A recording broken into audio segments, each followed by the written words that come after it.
Brooklyn Independent Television.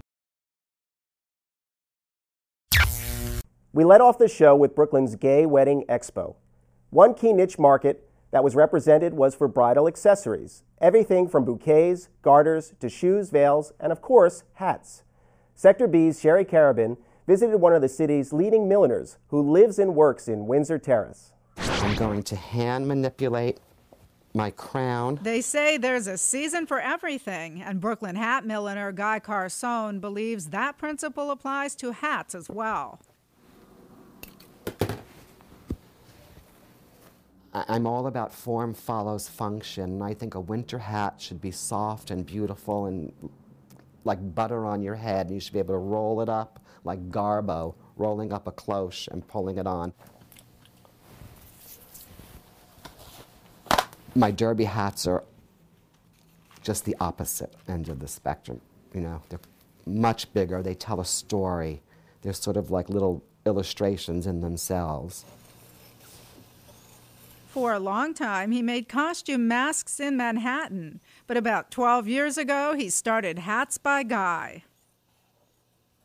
I started with regular hats, and about 2 years ago, I met somebody in the airport in Atlanta, and I was wearing one of my own fedoras, and I was approached by this woman who has a big bridal company in Chicago, and she said, "I know you made that hat. Would you like to make some bridal pieces for me?" And I did, and I fell in love with it. He began his hat business in a Manhattan studio, then moved his shop to Carroll Gardens for a few years.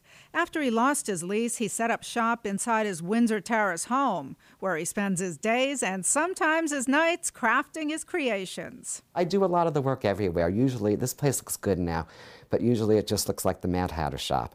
I think I'm looking at Fifth Avenue and around Garfield now as a place to open up in the fall because I need my house back. It is always here. At 10 o'clock at night when I think I'm just about finished, I'm really not because something will go off in my head and it's very easy to hop into that little studio and just start over again. So it's nice to have a separation.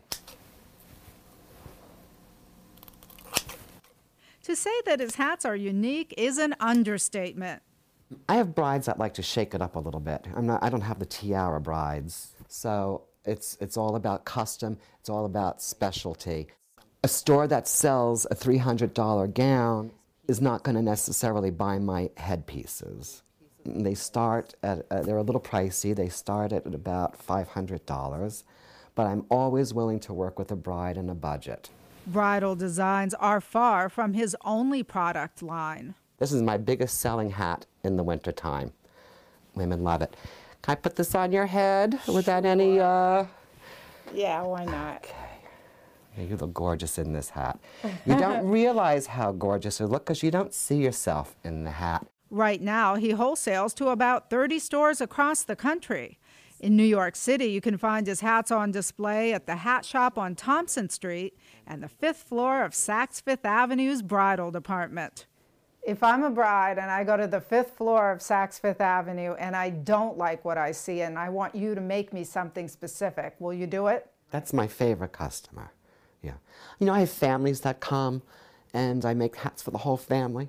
You know, the mother, the father, the 3 kids. This would be worn in the back like this, and maybe with the hair up, updos. I'm always encouraging updos. You look gorgeous in an updo. Although he doesn't have any full-time employees, he does work with a number of freelance models, like Demi Davis. I actually met Guy a couple years ago. I met a guy at a casting he had for models for the Millinery Guild fashion show. I walked for the show. He's given me a couple of hats.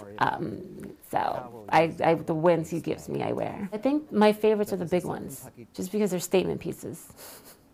There's nothing like walking in a place with a really gorgeous hat that's like, I mean, when I say big, I mean, you know, elaborate. And it's like a conversational piece. Oh my God, where did you get that? I have several employees throughout the year, and I employ people from this neighborhood. And I do some cottage industry, which means I can give work to women who have children who can't get out, and it's, you know, it isn't brain surgery, it's just a little patience and a few stitches.